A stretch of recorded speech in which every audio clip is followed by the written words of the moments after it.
Bonjour, ceci est un test vidéo. Voilà, je suis,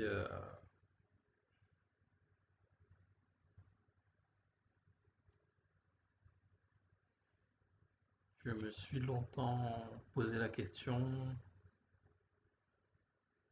si je faisais une vidéo sur Internet ou pas. Et est-ce que je m'expose au monde entier sur Internet, YouTube, etc. Et je me suis dit, bah, c'est peut-être la dernière solution qui me reste pour dire ce que j'ai sur le cœur. Alors, ce que je vais vous dire, ça va pas être facile à entendre, mais je dois vous le dire.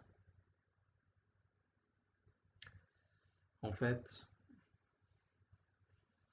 il y a 10 ou 12, il y a 12 ans de cela, pendant 4 ou 5 longues années, j'ai été harcelé dans mon université parce que vous allez peut-être rire, je sais pas, c'est peut-être fou pour vous, mais j'ai refusé des avances de filles, de garçons, de couples. J'étais moi-même déjà en couple avec enfin, j'ai eu,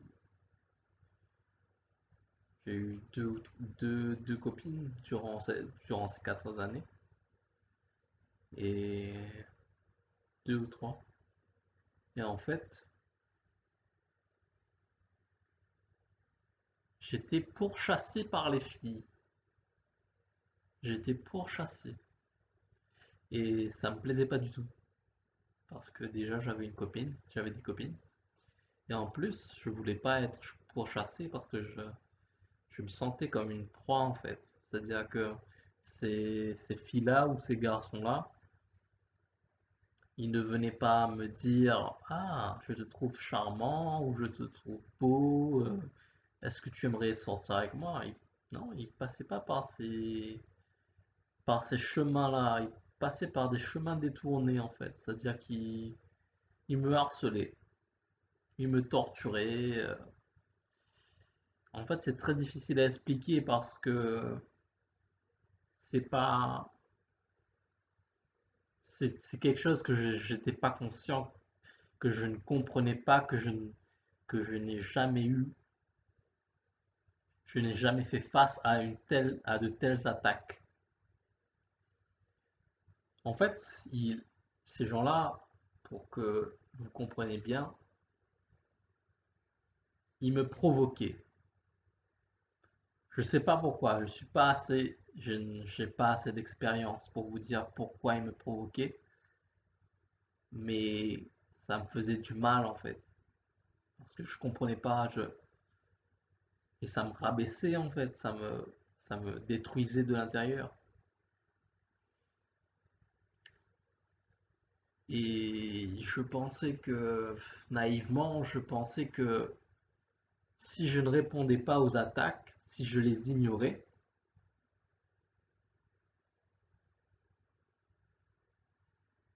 ben, ça les découragerait en fait. Mais en fait, ils ont continué, ils m'ont harcelé, ils me suivaient en ville, il y a des garçons un terrain de foot qui essayaient de me blesser, il y a des filles qui me suivaient, enfin, peut-être pas des filles, mais il y a une fille qui m'avait suivi une fois en ville. Elle essayait de me rendre jaloux avec son copain, alors que j'avais rien demandé, quoi, vous voyez? Parce que moi, je suis quelqu'un, j'aime pas les conflits en fait. J'ai eu des problèmes dans mon enfance. J'ai eu, voilà, on a abusé de moi durant mon enfance. Du coup, j'ai des difficultés à exprimer ce que je ressens pour une fille ou ce que je ressens, mes émotions. Je cache, j'essaie de rester de glace en fait, vous voyez? Et voilà. Ce que je veux vous dire, c'est qu'aujourd'hui, je suis dans une impasse parce que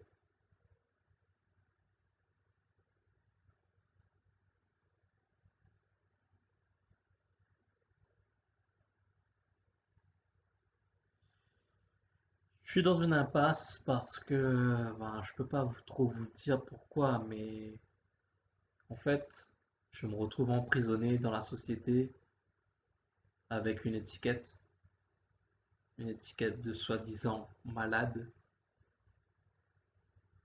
et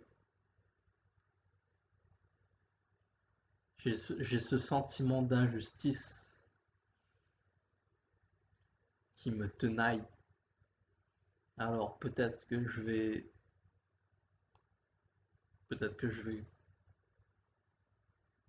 cacher ce sentiment avec des médicaments, peut-être.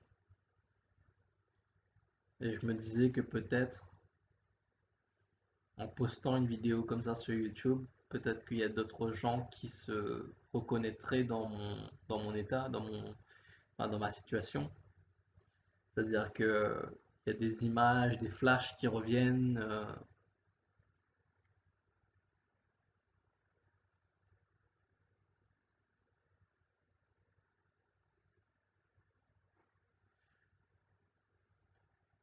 Je veux dire, ce qui me sidère en fait, c'est que on est victime, mais il y a un silence de plomb. Vous savez, moi, je suis tout seul, je fréquente personne, à part des gens qui sont payés pour m'aider à faire le ménage, etc. Mais même sur Internet, quand on parle de, quand on parle de violence, surtout, enfin, je sais pas pour les femmes, mais pour les hommes, pour moi en tout cas, chaque fois que j'essaie de dire quelque chose qui me tient à cœur, eh bien, les gens, il y a un silence de plomb. Et ce silence, ça nous rend ridicule en fait. On se sent ridicule, on enlève nos messages, on enlève ce qu'on a écrit parce que on sait que les gens vont se foutre de notre gueule, ils vont se dire, soit ils vont se foutre de votre gueule parce que personne va réagir, soit ils vont se dire, il faut pas donner de l'importance, il faut pas donner d'attention à ces gens. Donc, vous avez pendant, pendant le harcèlement moral, on vous prive de votre narcissisme, on vous inflige des dégâts à votre narcissisme, on vous déprive, je sais pas, c'est un mot anglais peut-être, c'est pas un mot français ça, on nous prive d'attention pour nous rendre, pour nous frustrer. Et quand on dit qu'on est victime, c'est le silence total. C'est pour ça que je vous dis, moi, franchement, de mon point de vue, je pense que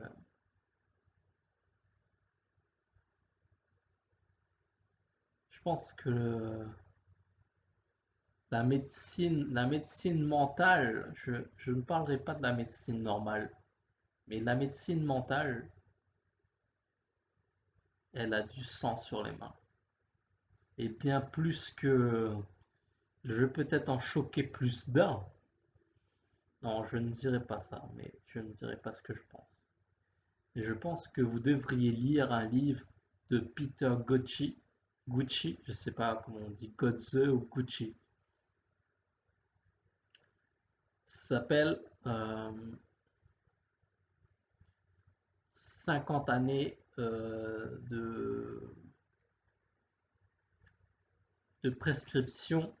Enfin, en fait, le titre, je ne me rappelle plus exactement du titre, mais le titre, c'était en gros que on prescrit des médicaments, mais ça fait beaucoup plus de, de mal que de bien en fait. C'est ça que l'auteur veut.